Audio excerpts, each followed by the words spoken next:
In this video, I will show you my very tidy method of bleeding your brakes by yourself. It's a single person, no spill method.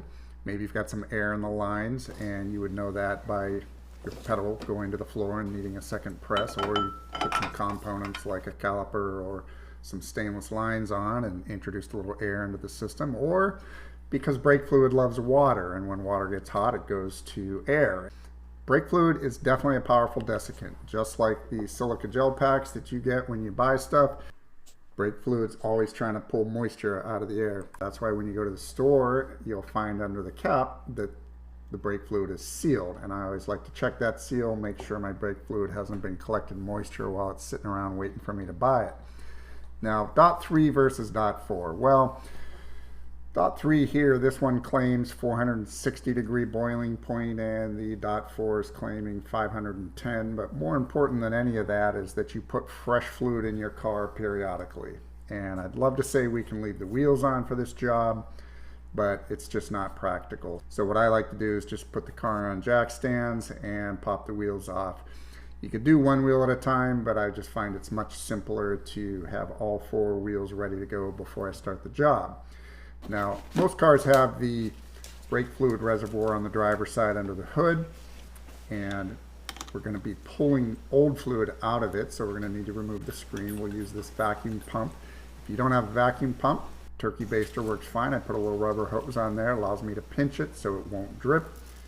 And once you get the fluid out, you're going to need to put fresh fluid in. I like to overfill, because that way you don't run the reservoir dry while you're doing your flush. And put the cap on and keep the bugs from flying in. Now we're going to use a small bottle here, and we're going to drill the lid for our 3/8 inch tubing. The small bottles are fine, but one problem they all have in common, and that is that they like to tip over, and brake fluid is very caustic paint remover. So we're going to take a single screw. We're going to screw this container down, not to hold brake fluid, but we're screwing it down to hold the bottle that's going to hold the brake fluid. Now that bottle cannot tip over, and we have a nice little workbench too. Now that old fluid we pulled out of the reservoir, we're going to now pour that into the bottle.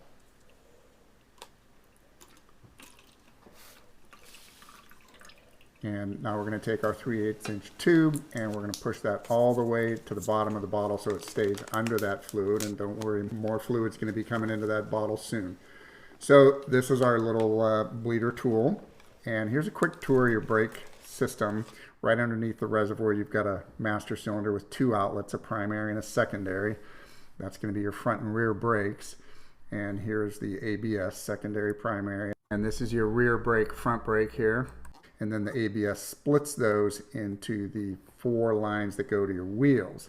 And it should look something like this. You may not have recommendations from a manufacturer, so you should, as a rule of thumb, start in the rear, furthest wheels from the ABS, and work your way to the front. Nissan actually suggests that we go to the left front after the right rear.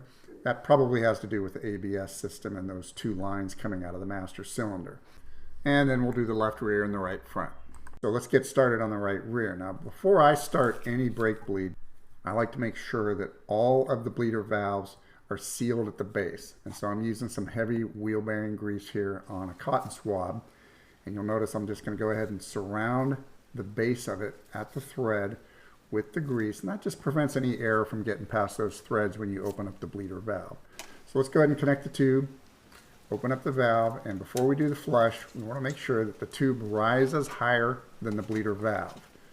And that looks good. So now I can go into the car, and you'll notice as I push the pedal down, the fluid starts coming into the tube.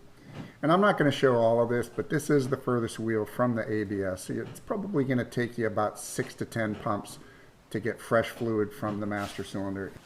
So I'm going to tap the caliper a couple of times and make sure there's no air trapped in it. Once we're done, go ahead and close the bleeder valve. And when we lower the bottle, the fluid in the tube is going to act like a siphon. It's actually going to suck the bleeder valve dry. There's not even a drip remaining. So we can just put the cap back on, nothing to wipe off. And we can move on to the next wheel, which is the left front. Now these are going to take a little bit longer. These calipers have 2 bleeder valves because there's 2 pistons on each side of the caliper. So it's almost like 2 calipers. And you could use a splitter like this to do it simultaneously. but that's more chance of drip, so I like to do each side independent. So we'll go ahead and open up the valve and get the tube above the bleeder, and you can hear me in the car pumping the brake pedal. And once we get done, we can give it a couple of taps with the rubber mallet, and then we can close down the bleeder valve. And you can hear the siphon when the tube is lowered. You can hear the siphon in the tube sucking the bleeder valve dry. Makes for a very nice clean setup. We'll put the cap back on that. We'll do the outside of this caliper. And you can hear me in the car pumping the pedal. And we're done with the flush. Tighten down the bleeder valve. We'll lower our bottle. And now we'll just siphon the bleeder valve dry. So we can put our cap back on, move on to the next wheel. And that's the left rear wheel in this case. Make sure you top off your reservoir so you don't run your master cylinder dry. That would be bad. Have to start the job all over again. So now we're connected to the left rear. And this one's a little further back. I won't make you sit through every single pump. Same thing. Tighten down the bleeder valve, lower the bottle, and you can siphon the bleeder valve dry. Nothing dripped, nothing to wipe off. Just go ahead and put the cap back on. And the final wheel, front right. To save you guys time, I've already done the inside of this caliper. So now we're going to go straight to the outside. And I wanted to show you this in particular because when I opened up the bleeder valve and tapped it with the mallet, it actually released some air that was trapped in there. So I gave it a couple of extra taps. And then we'll go ahead and do the flush.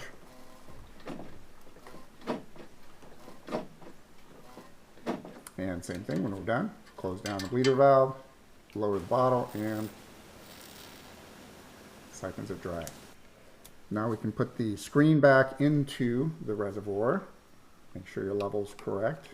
And that's how I bleed my brakes without spilling any brake fluid. If that helps you guys out, please do give a thumbs up and subscribe for future videos.